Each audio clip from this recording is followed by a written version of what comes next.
Most people believe the solution to financial problems is simple: earn more money. If the salary increases, life will feel secure. If income grows, the pressure will disappear.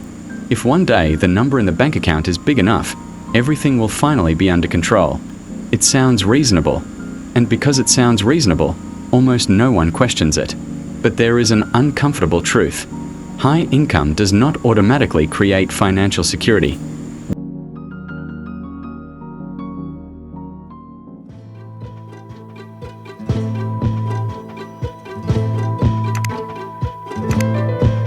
In 2003, you declare personal bankruptcy after making $300 million. Yeah. What happened? Well, besides me having a lot of fun, I allowed people to be involved in my life that really was. At the peak of his career, Mike Tyson was one of the highest paid athletes in the world.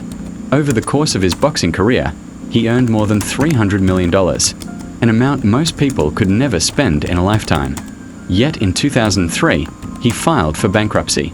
Not because he never made money, not because he lacked opportunity. He went bankrupt because his lifestyle kept expanding while his financial structure remained weak. Money was coming in, but there was no disciplined system controlling where it went. Expenses grew with ego, image, and momentum. And when expenses grow faster than structure, security becomes an illusion.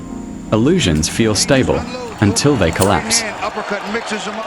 Mike is in trouble here, and he's just getting teed off on. But Mike won't go down, and you'll see a good left up on the inside. There's the uppercut. And Mike, I think, not only hurt, but just... Tyson's story is extreme, but the pattern is ordinary. It happens every day, just with fewer zeros. Someone gets a raise. Their lifestyle quietly rises with it. A better apartment, a nicer car, more frequent dining out. It all feels deserved. It all feels normal, but the gap between income and expenses stays thin. There is no real buffer, no breathing room, no structure protecting the future. The only difference between them and Tyson is scale. The principle remains the same. We have to keep, who we are. Stay solid with one another and keep our loyalty together. Because I've been married 3 times. This is my 3rd marriage, and I've always been loaded. The real problem is not money. Money without structure only amplifies existing habits. If someone is undisciplined with little money, they often remain undisciplined with more money, just at a more expensive level. Most people do not collapse because of one dramatic mistake. They collapse because of hundreds of small, ordinary decisions. A slightly higher payment, a slightly more expensive habit, a slightly upgraded lifestyle. There is no warning siren, no dramatic moment, just a slow shift toward fragility.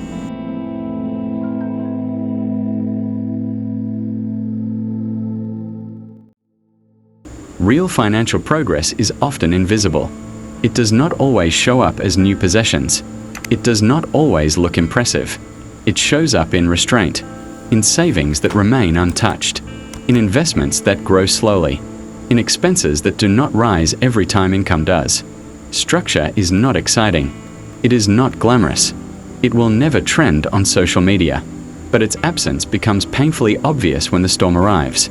And storms always arrive, in the form of job loss, economic downturns, unexpected medical bills, moments no one plans for.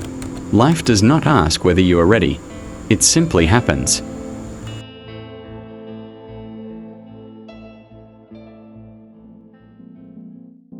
If someone who earned hundreds of millions of dollars could go bankrupt, what makes us feel safe with a single paycheck? This is not meant to create fear. It is meant to create awareness.